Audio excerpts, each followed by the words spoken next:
Hey there. I just wanted to take a sec to let you know that I took time to write a book about my own adoption journey.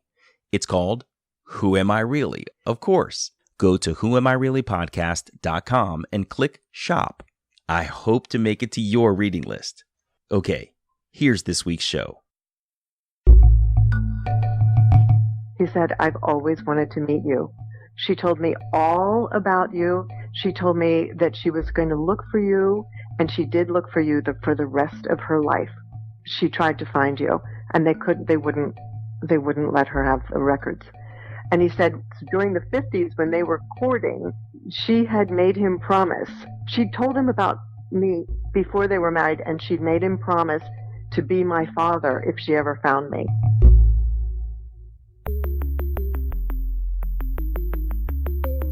Who am I? Who am I? Who am I? Who am I? Who am I? Who am I? Who am I? This is Who Am I Really? A podcast about adoptees that have located and connected with their biological family members. I'm Damon Davis, and today you're going to meet Diane. She called me from St. Petersburg, Florida, but hers is a story that originated in Germany. Diane tells the story of her parents wanting to form a family with her, but her grandmother frequently talking about her adoption such that no one could ever move on. On a trip back to Germany, Diane stood in the orphanage where her story originated, but answers to her questions were not to be had. Diane met her birth mother's widower, who said her mother always searched for her and made him promise to accept her if Diane were ever found. This is Diane's journey. Diane was an only child in her adopted family in Philadelphia. She says her adoptive mother was related to the people who ran the orphanage she came from in Germany. I had a kind of 6 degrees of separation kind of experience because my parents, my adoptive parents in Philadelphia, were related to the person who ran the orphanage in Germany. So what had happened was I was surrendered in a German orphanage at age 1. And prior to that, I was in what's called a Kinderheim. So it's a children's home, but the mother, the biological mother, can still visit you there. None of this I was aware of. But what I was aware of from a very early age and all along was that I was adopted and was that I was in a German orphanage and that my adoptive maternal grandmother's brother ran that orphanage and that he was a child psychologist. And the implication was always that, I was lucky to escape the fate of being in that orphanage. I was lucky to have been brought to America to these loving parents outside of Philadelphia and to be raised in this comfortable home. So that was my awareness, was kind of a kind of survivor's guilt or a kind of a feeling of escape, like I had escaped from something. And I was just sort of like, phew, that's a good thing. That's past, that's behind me. As a first-generation immigrant family, her adoptive mother's mother had moved to the United States from Germany, and she lived close to them in Philadelphia. They had many family meals together, and it was she who communicated the idea that Diane had been lucky to escape and was very proud of the fact that her brother ran the orphanage and basically brokered Diane's adoption. He had sent her parents photos of Diane and made the recommendation for her adoption. She communicated it. I think she was proud of the role that she played in it. She was proud of her brother. I think my adoptive parents, they could have done with less of this story floating around all the time. Why do you say that? Well, I think they just wanted to get on with it, right? They were coming out of that time of loss of not being able to conceive as a young married couple. And they kind of wanted to put that period behind, and they didn't, I think they wouldn't have kept that story alive as much as my grandmother did. She was always saying, well, I'm the one who went and got you. I flew over there and we got you from the orphanage and I brought you here. And they had this film of her descending the plane steps. In those days, you went down onto the tarmac and carrying me and bringing me into the terminal at Philadelphia Airport and handing me to my mother, my awaiting mother and father.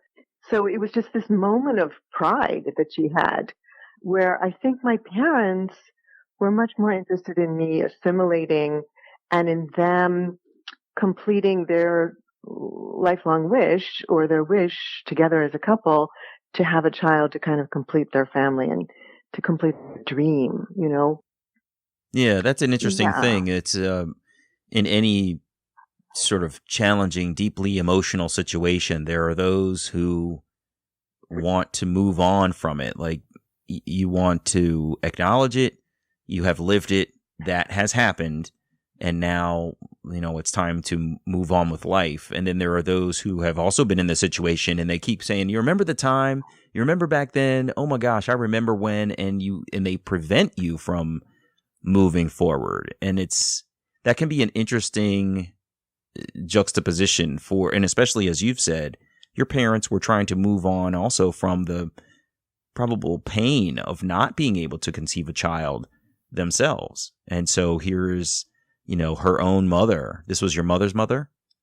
Mm-hmm. Yeah, this is her own mother who's constantly saying, you remember the time when I brought you this baby? That must have been really tough. Huh. I really agree. And I think it's a brilliant point, because there's a way in which the wound never quite heals over, right? It's constantly being re-exposed. And I think that for my mother, I think that was aggravating. And for me, I kind of adapted this source of pride. Like, I assimilated my grandmother's message. I was lucky to be here. I was lucky to have this family. I was lucky to have this situation. It was unique. It was somehow special. It differentiated me. But then as time goes on, as a kid, you just want to blend in. You don't want this story anymore. You want to just be a cool kid like everybody else on the block and not be special anymore. And it won't go away.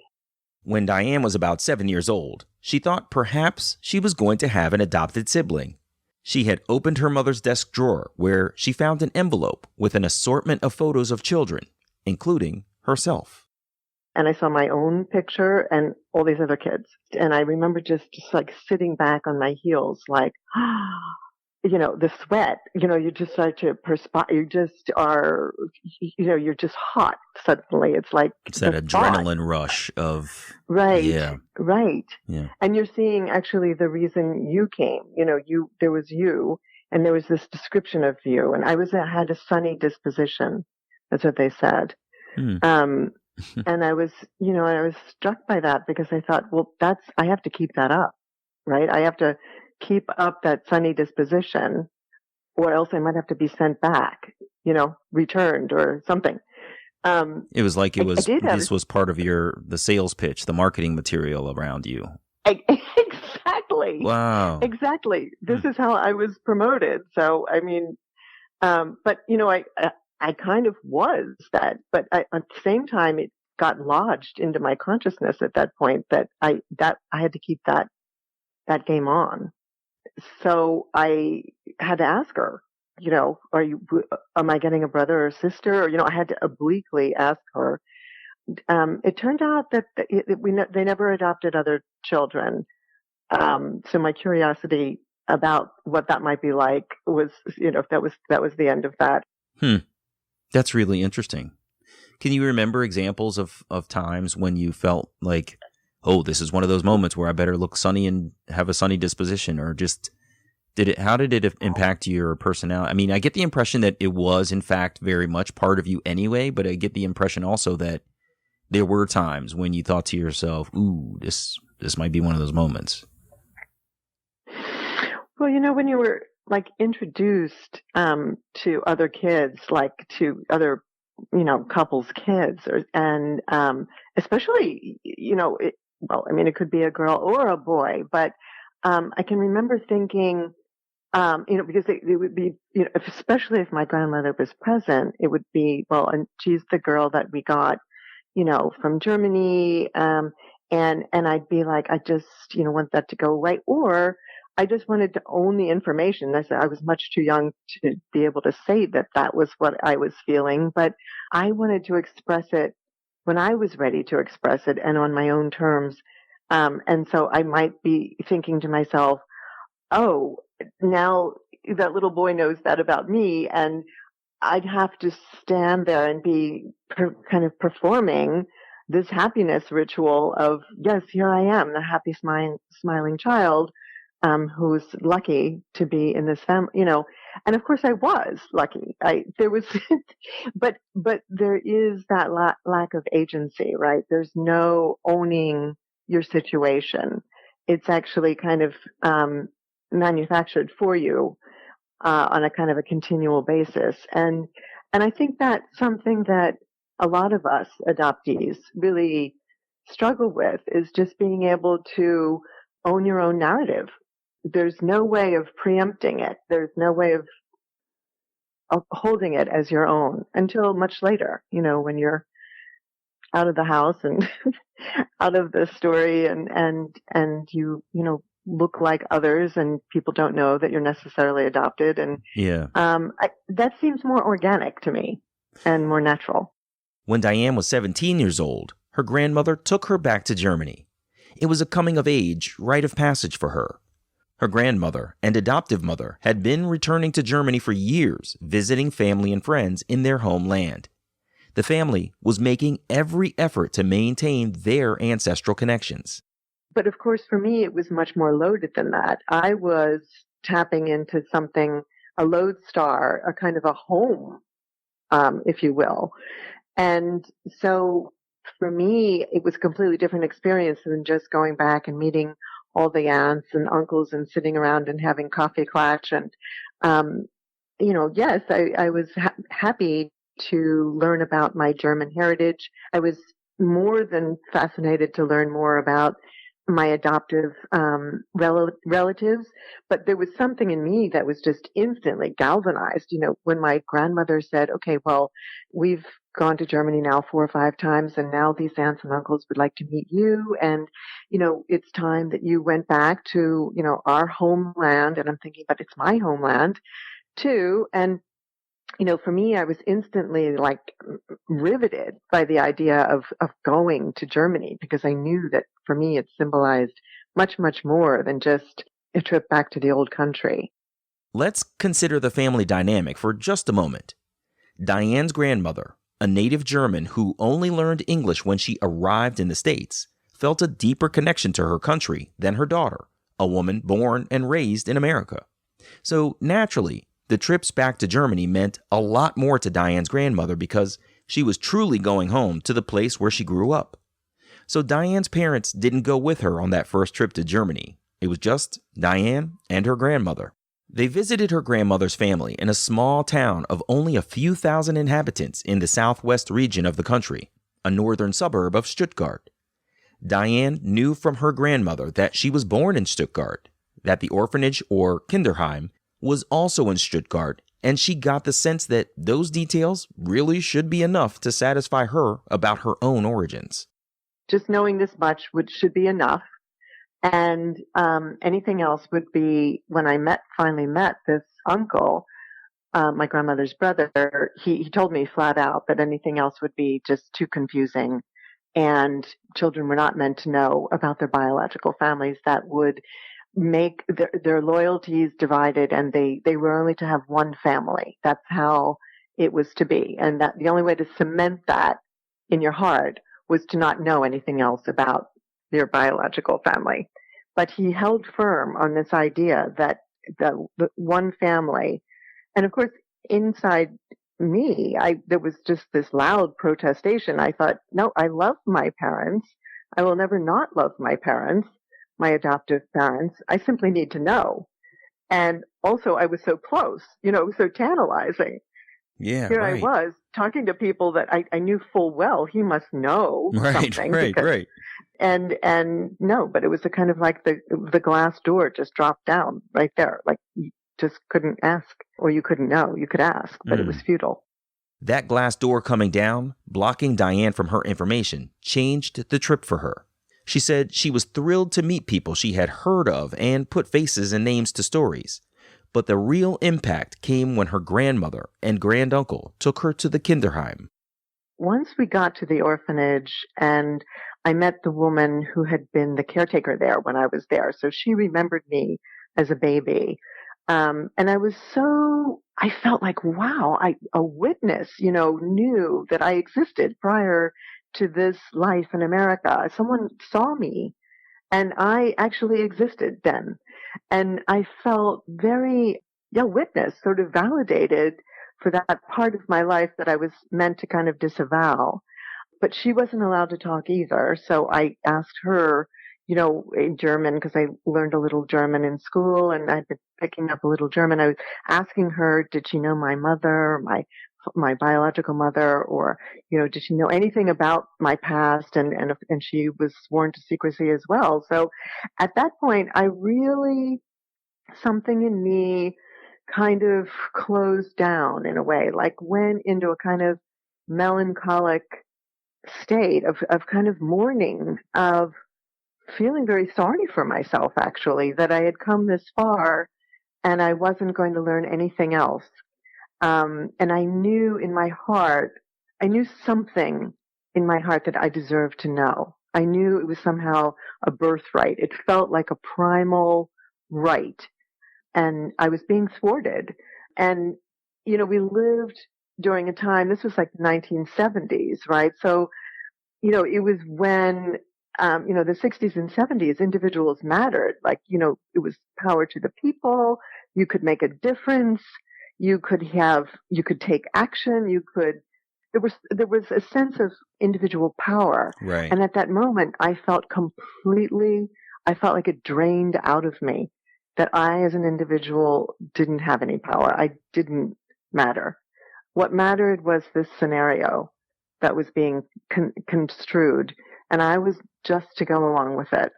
And maybe if it hadn't come so close up, so much in front of my face, I wouldn't have necessarily felt that, but I did at that moment feel very ineffectual, and I kind of mourned a loss of myself or of some child, an inner child kind of going away, not really being like allowed to exist. That's fascinating. I'm thinking about how the scenario could have been different had you not made the trip and simply wrote letters overseas and been rejected. It would be an entirely different scenario than actually standing in the building, meeting the woman who was the caregiver of all of those infants who passed through there. I mean, that's a far more intimate experience, way more emotionally charged than an overseas correspondence with no interpersonal connectivity to the players and the actors. Exactly. I could see how that would have been really, really a huge defeat. Yeah. I mean, it was looking at a room full of empty beds where the cribs where the babies were kept. It was being phased out of being an orphanage. So it was an empty orphanage. So I was in a room of empty beds talking with this woman, and I felt like most of all, I felt like, well, why am I here? Why am I having this experience? And, the only thing I could think of was that I was meant to feel grateful that I wasn't in this institution, that I hadn't lived in this sterile environment. I mean, although this woman was terrific, she remembered me. She remembered characteristics, that I loved to eat bananas. I mean, I felt very touched by her memory of me, because I knew it was true, because I still loved bananas. And also she said I like to wander around on the floor instead of being in the crib, and all of it kind of resonated. But I did feel thwarted, for sure. Diane returned to the United States. She said she had to keep her game face on, pretend to be that happy kid she was advertised to be. She was performing well in school and was into extracurricular activities, but she said she started acting out too. She felt like she was split in two. If her family and the orphanage wouldn't give her what she wanted, then she wouldn't give them what they wanted. She maintained the facade of being a perfect girl, but she also got into a relationship with a guy her parents did not like. Diane said he seemed to understand her, but her parents were no fans of his. A year after she returned from Germany, she graduated high school and moved in with the unacceptable boyfriend. That move got her excommunicated, disowned by her parents, at 18 years old. At the same time, it all kind of brought everything to a head, this clash, right? And so I experienced it like, say, 18 or 19, a complete separation, a complete severance from my parents. And oddly, that is when my biological mother, when I finally found out what had happened, that's when she separated from her family over and had me, which caused a big rift in the family as well. She was 19, became 20 when I was, by the time I was born. But nonetheless, it was just an odd thing that I found out, a generational pattern that had happened. But so that's what happened. I went to live with my boyfriend, and I think there was part of me that felt like I don't owe you anything anymore. And then, of course, it was incredibly wounding to be disowned. Diane's parents told her point blank they didn't want anything to do with her, and they didn't want to hear from her. Her boyfriend's mother tried to reach out to her parents, but that didn't work. She had gone from a trajectory that had her headed to college to completely off the rails in their eyes. She was off script, and it was unacceptable to her parents. Diane didn't hear from her folks at all for 2 years. Then, her father started calling her from his office so his wife wouldn't know. The family members in Germany who heard about the strife in their family called her too. When Diane eventually broke up with her boyfriend, everything changed. She moved home. The prodigal daughter was embraced back into the family, and she got engaged at 21 years old to a guy whom her family adored. But she couldn't go through with the marriage. She hadn't even been to college. Diane took out some bank loans to find her way and started to reconcile herself to a mindset that moved away from thinking that things either had to be only on her parents' agenda or exclusively on her own terms. She figured there had to be some middle ground. She went to work to support herself and went to school part-time. But I really was then feeling I was in the world of shoulds. I wasn't clear on my own identity, which is why I totally love, who am I really? I love this title. I wasn't sure of my own identity. And I think that feeling of being a chameleon was still an element. Still searching for herself, Diane pursued the person she thought she should be. She had a brief 3-year marriage with a man she met at work. A marriage she says never should have happened. But during those 3 years, Diane found a new interest that she hadn't had before. So I'd gone back to art school, and there I found a passion. There I found something that really made my blood flow. Mm-hmm. And by the end of the marriage, started applying for jobs in New York. And I got a job at the Guggenheim Museum. And as soon as the marriage ended, it was amicable. I moved off to New York and I started working at the Guggenheim Museum, and my life took off. Oh, that's I awesome. was really somehow tapping into something that really turned me on. And I don't know, I grew into my shoes somehow. While Diane was employed at the Guggenheim, one of her adopted cousins, a law student in Stuttgart, was in New York for a visit. Chatting over cocktails, he asked her if she wanted to know more about who she is. She said yes, then recited all of the lines that everyone else had given her about how it wasn't a good idea to go searching for her biological family. He replied that his parents, back in Germany, didn't think it was a big deal, and since he worked in City Hall, he could help her get her records.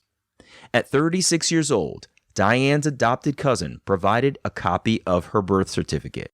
It was totally cool. It was a wonderful, wonderful gift in life to have gotten that. We were connected on this page, on this paper. We were there. Only Diane's birth mother's name and her own birth name could be seen, but there they were, their connection officially documented. Her birth father's name wasn't present because he had relinquished all rights at that time. Those were nascent days of the internet, so searches yielded little, and every time an internet search agency thought they had something, it was a disappointing nothing. Diane wrote a lot about her experiences in creative writing classes, but the feedback from those classes always said, but the story doesn't go anywhere. We don't have an ending. I was like, yeah, that's kind of my life. I don't have a resolution. Right. And nobody feels like they've stepped out of an airplane as much as I do. I wish I had the parachute to get to the ground, but I don't. In February 2002, when she was 46 years old, Diane's adoptive father passed away after a lengthy illness. Out of the blue, in September of 2002, a letter arrived at her adoptive mother and father's home in Philadelphia. The letter was from an international social services organization. Diane and her mother were still grieving their loss at that time, so this letter, which clearly had the heavy vibe of importance that it was about Diane's adoption, was hard for her adoptive mother to turn over to her. The letter told Diane that someone was looking for her, and it asked if she consented to being found. Of course, Diane consented. The intermediary in the social services branch in Baltimore, Maryland, made contact to share that it was Diane's biological father who was looking for her from Zurich, Switzerland.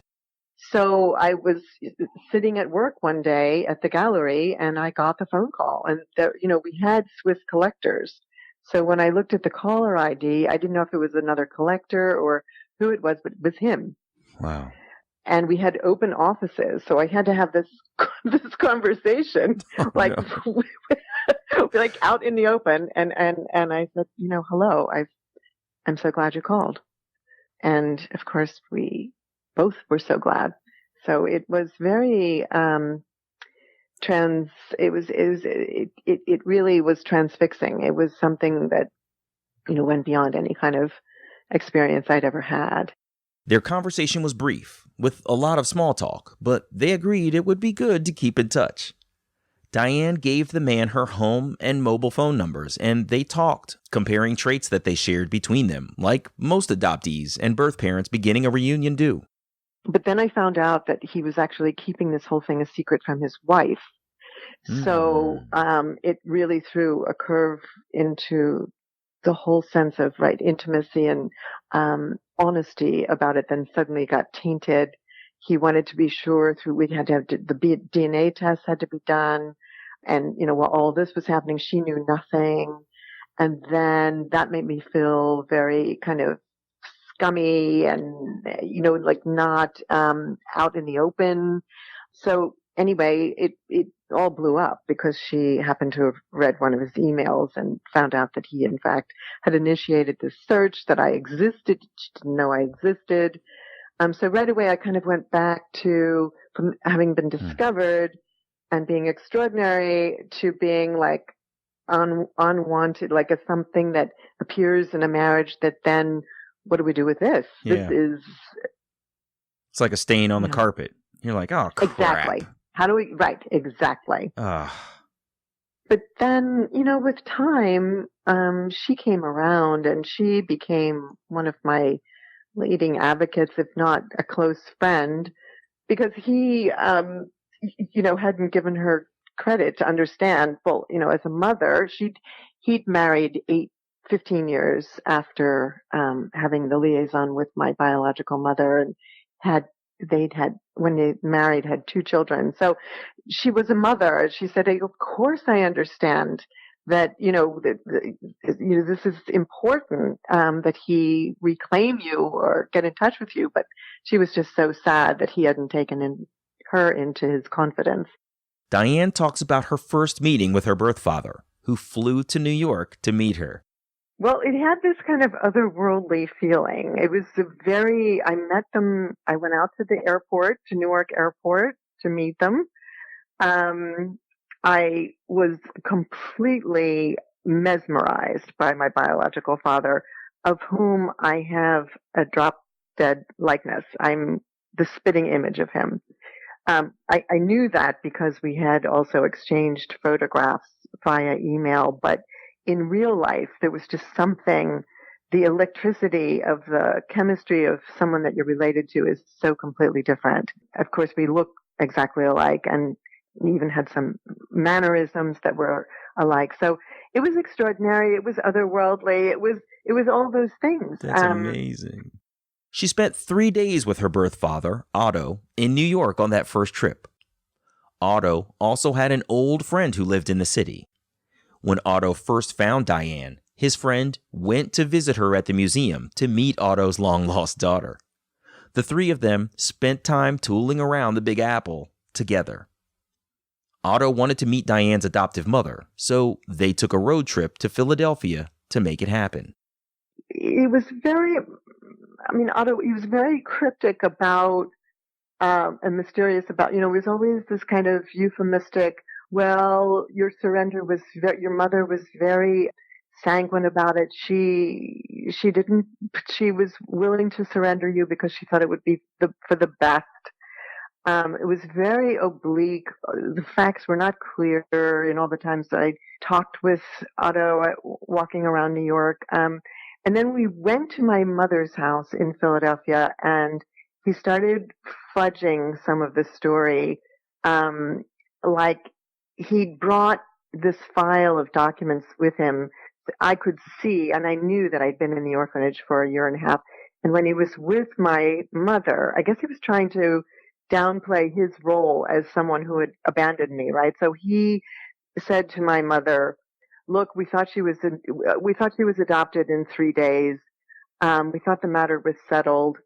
And I was like, you're kidding. That's not true, because in the file, I could see that he'd paid for my support in the orphanage for this year and a half until I was adopted. Wow. So I don't know. At that point, he'd started to shine up his image. He started burnishing his image for others, and including my mother. That's when I said, that's simply not true. You were aware I was in the orphanage for a year and a half. And, he said, well, what does it matter? That you were too young to remember any of this, and it doesn't matter. Interesting. Because it does, if you're going to lie about this, which is kind of not really consequential, but if that's something to lie about, what else are you not telling the truth about?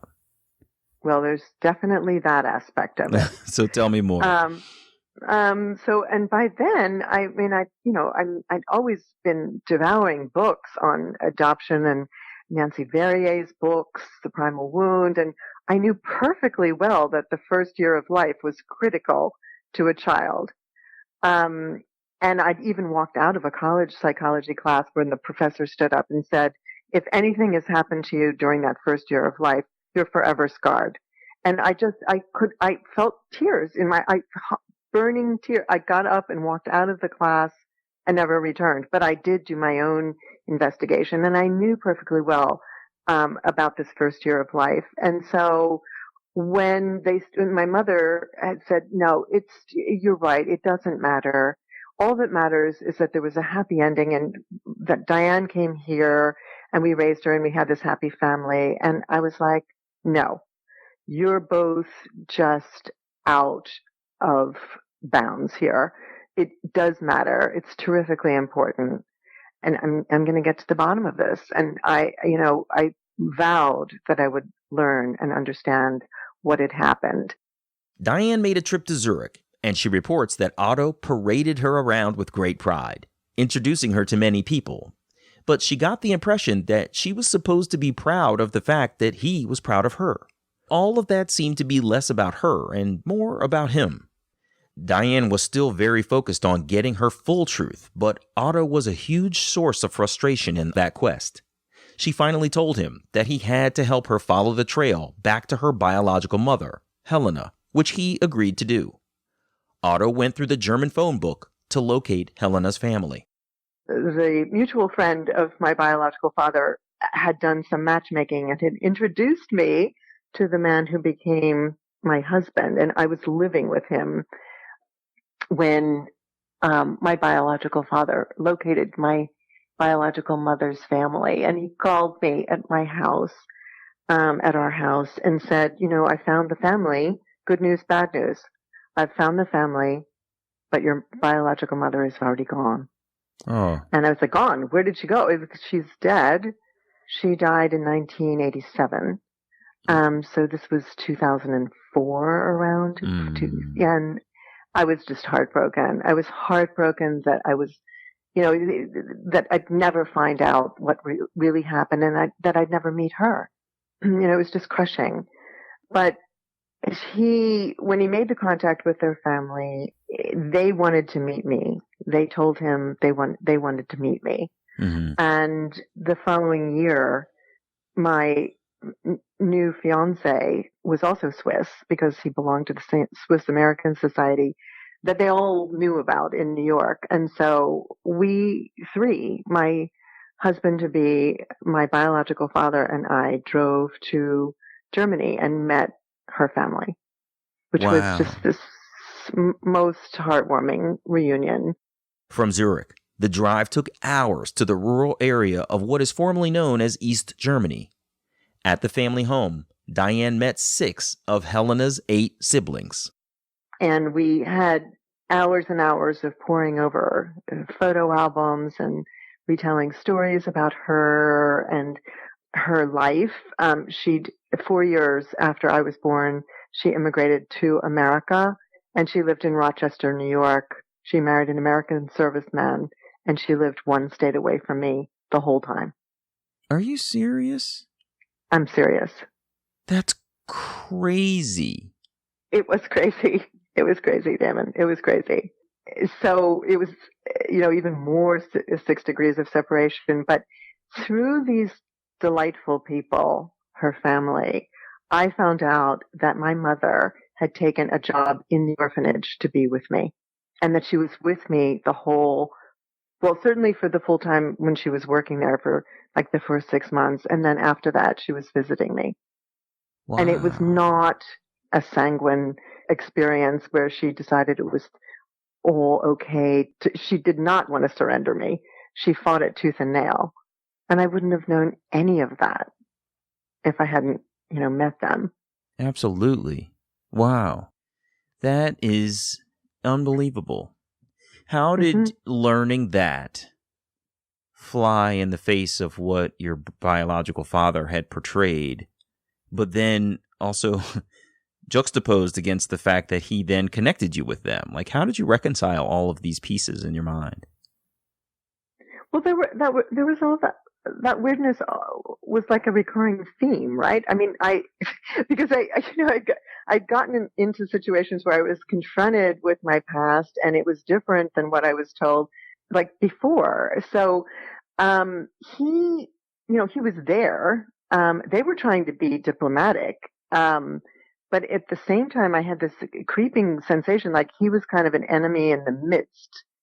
He'd done something that had caused or provoked this relinquishment. And they weren't willing to really talk about it just then because he was there. But it became clear that far from being unwanted, I was tremendously wanted. And here I was in the circle of family willing to tell me this and willing to share with me how much they wanted to try to do something to help. But they were all kids themselves when it was going on. The parents were in and out of money, didn't have enough to even keep the 8 children together. Some of them actually went into foster care at different times until they were able to come back into the family. So it was a difficult, destitute time in post-war Germany. Mm-hmm. And Eastern Germany was severely depressed, economically, emotionally. I mean, what could have been worse than what preceded, the Second World War? So I understood from them in a way that I never understood before the conditions of my surrender and how, in fact, there was no blame. There was no sense of, any kind of accusatory feelings or feelings that, I don't know, adoptees sometimes harbor that like this could have all been avoided. It couldn't have been avoided. It was not something that was wanted. It was something that was fought for, to keep me. And it couldn't happen. And then later, so my relationship with my biological father got frayed as a result. I really didn't trust him anymore. I didn't trust him at his word. And that's a fundamental right of a relationship. So Absolutely. I had a different relationship with him altogether. It was much more formal. I still enjoyed his company, but I kind of put it to him, I'm actually not going to forgive you for misrepresenting the story. I think less of you as a human, and I'm just sorry that you couldn't come clean. But I realized that was like my culture, right? American culture, come clean, be honest, be open. And he's Swiss, and the Swiss do everything they can do to protect secrecy. They have the secret bank accounts. They're a very private culture. Oh, that's fascinating. The Germans not so much. So I was also going up against something cultural, generational. Yeah. He wanted himself to look good in my eyes. Later, Diane learned that Otto had a few lovers throughout his life, and one of the girlfriends he used to have was, shall we say, in the picture around the time Diane was being surrendered. That old girlfriend and Otto had been in touch throughout their lives, and Otto had told his old girlfriend about his recent adventures locating Diane. The old girlfriend was elderly and was relocating to an assisted living facility. She told Otto that she had found an old letter that she would like to mail directly to Diane. So she sends it to me, and it's a letter in my mother's own handwriting to my biological father, beseeching him, saying, I'm here with Petterly. I was called Petra. I'm here with Petra in the orphanage, and we've gotten the toys that you've sent, and that's all well and good, but we hope that you're going to introduce us, and you have told your family about us, right?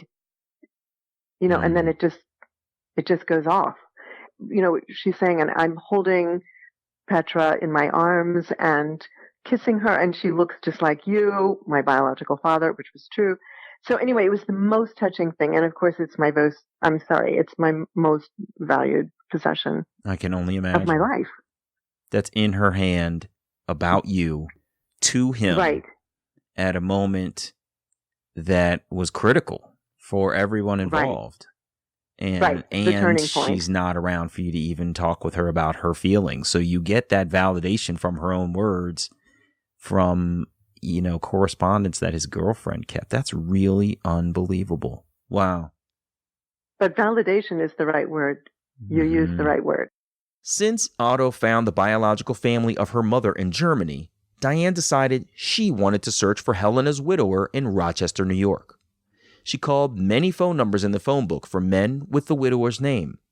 When she asked one of them if he had been married to Helena, he said yes, he was.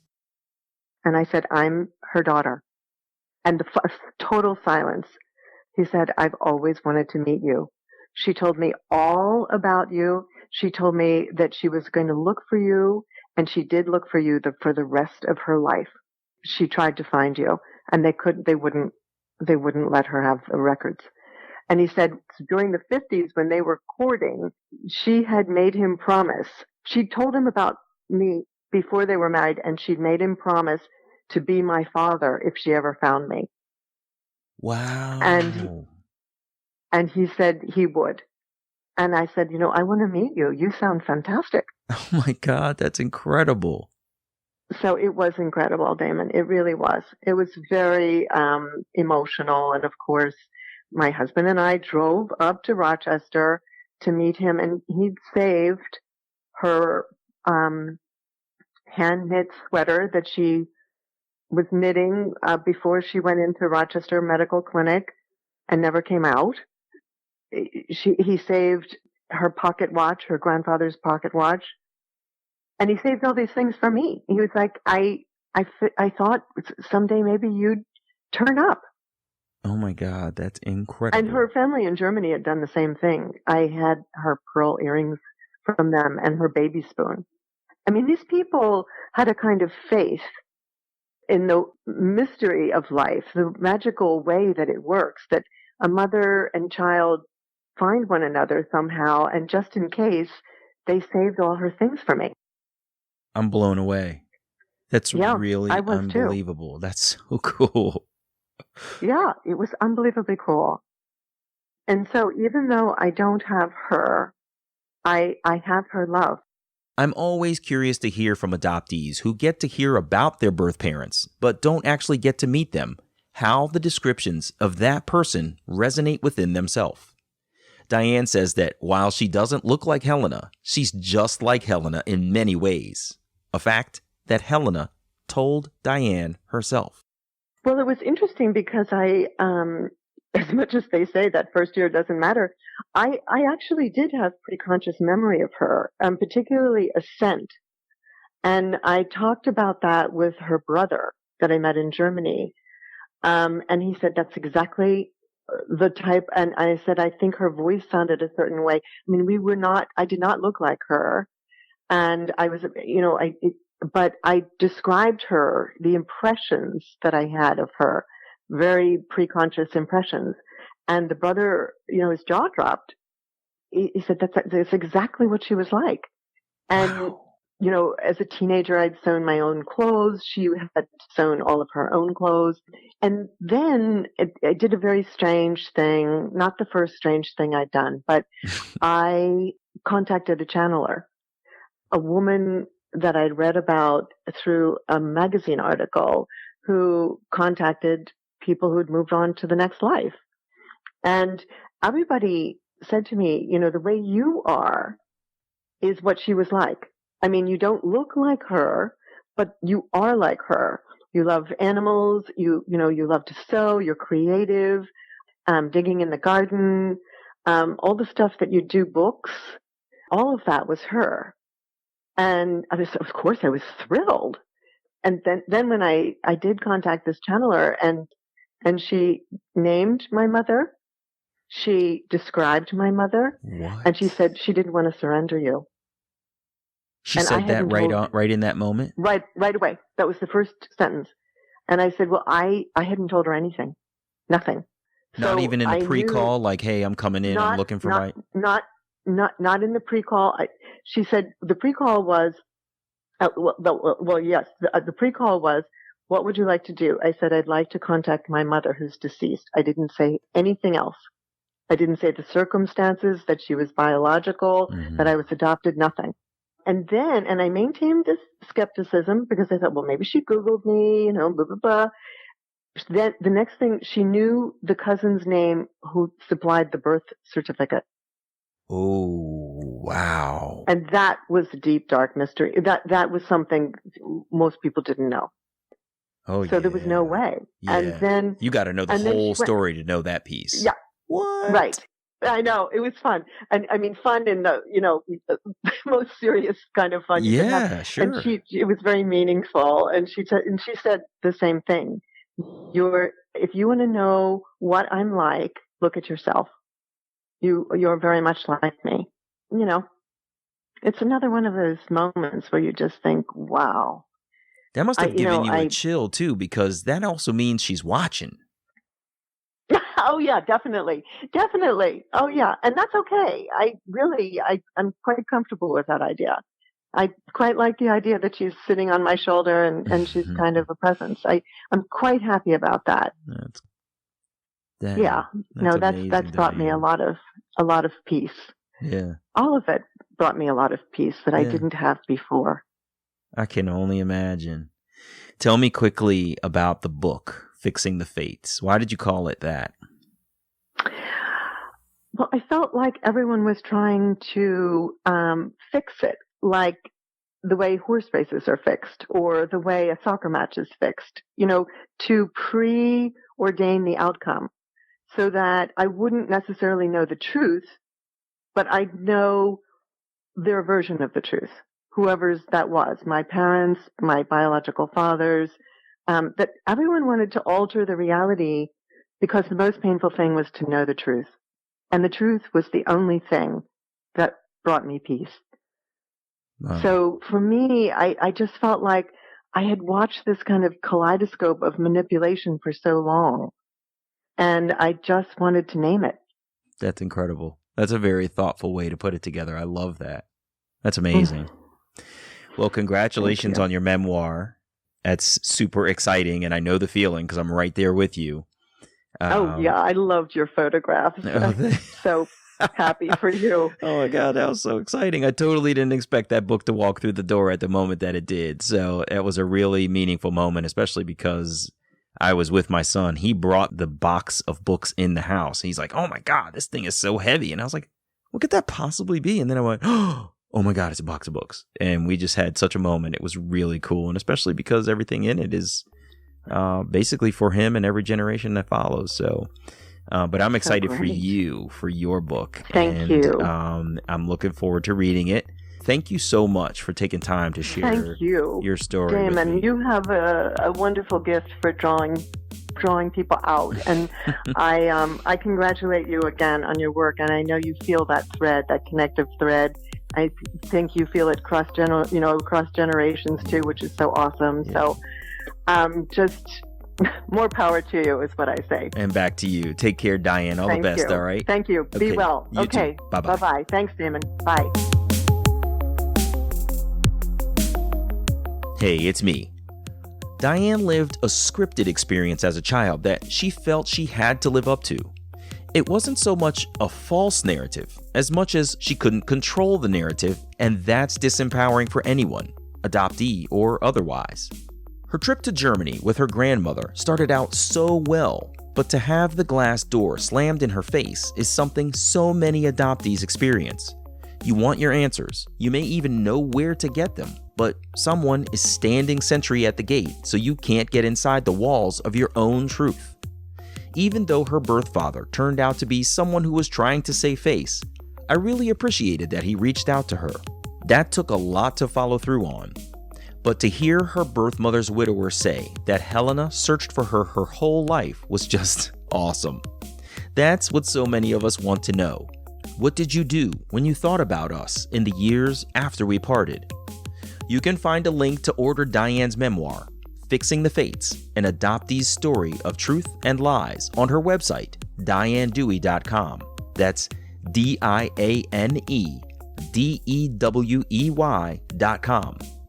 I'm Damon Davis, and I hope you'll find something in Diane's journey that inspires you, validates your feelings about wanting to search, or motivates you to have the strength along your journey to learn. Who am I, really? You can find the show at facebook.com/WAIReally, or follow me on Twitter at WAIReally. And please, if you like the show, you can support me at patreon.com/WAIReally. You can subscribe to Who Am I Really on Apple Podcasts, Google Play, or wherever you get your podcasts. And while you're there, it would mean so much to me if you would take a moment to share a rating or leave a comment. Those ratings can help others to find the podcast too.